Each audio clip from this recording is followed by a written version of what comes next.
un peu plus. En général, ils n'aiment pas la lumière. Alors on utilise maintenant, heureusement, on a la chance d'avoir ce qu'on appelle des lumières froides. C'est des lumières qui arrivent par des faisceaux lumineux. Oui. Non, ça c'est un petit coléoptère du sol. Et grâce à ces lumières froides, maintenant on peut les observer sans les brûler, sans les chauffer. Hein. Donc on peut les regarder travailler. Ça nous permet nous aussi quand on trouve beaucoup de, voilà un acarien. Oui, voilà. Et d'où vient-il ce compost? Donc ça c'est le compost de notre jardin, ça. Oui, nous on travaille, ça va faire 30 ans. Quand on est arrivé, il n'y avait pas grand-chose qui poussait sur notre sol. Donc le sol a vraiment été restauré. Là.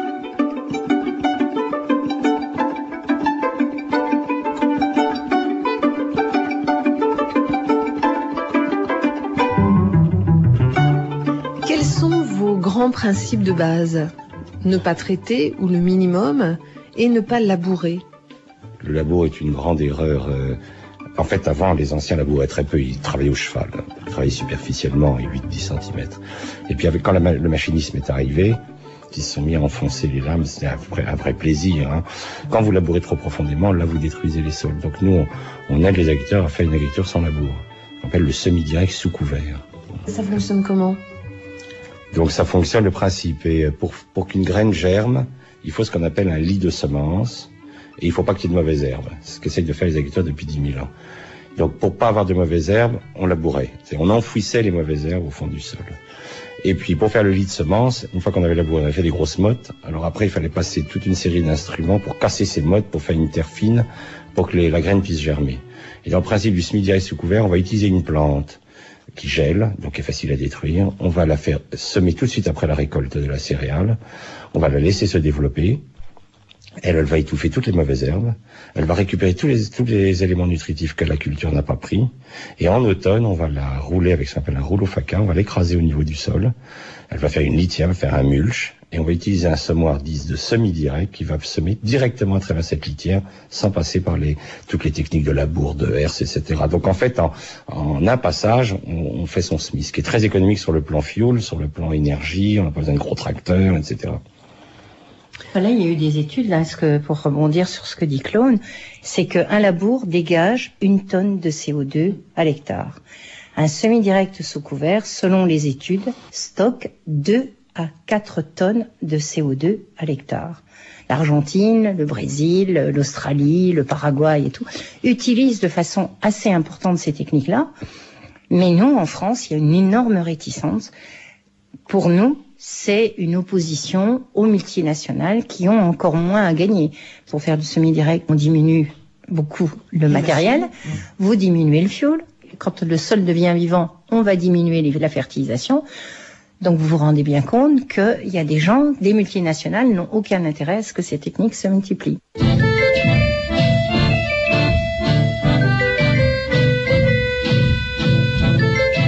Avec la méthode des Bourguignons, on ne laboure pas, on pratique le semis sous couvert, on utilise un bon compost. Et un compost, rappelle Lydia, ne se fait pas tout seul, il a besoin d'être aéré et retourné.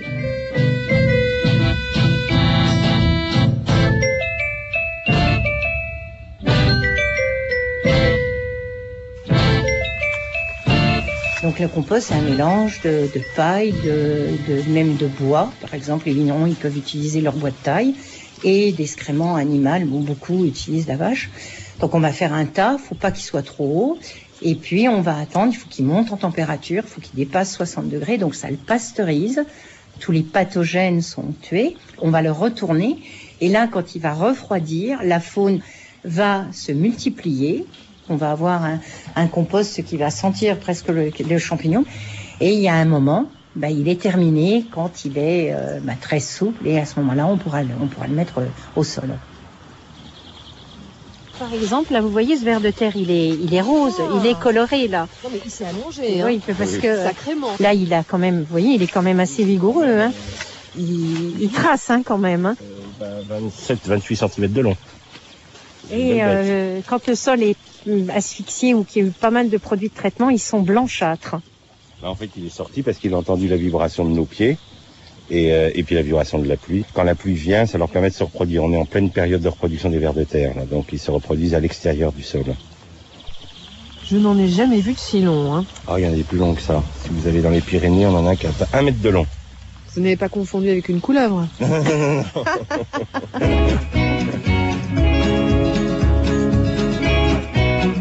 Merci à Claude et Lydia Bourguignon qui m'ont accueilli un jour de pluie à Marais-sur-Tille. Ils ont écrit un livre, Le sol, la terre et les champs, de nombreux soirs réédités et mis à jour aux éditions Le sang de la terre.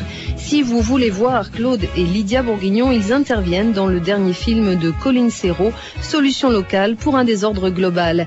Merci à Catherine Rosier,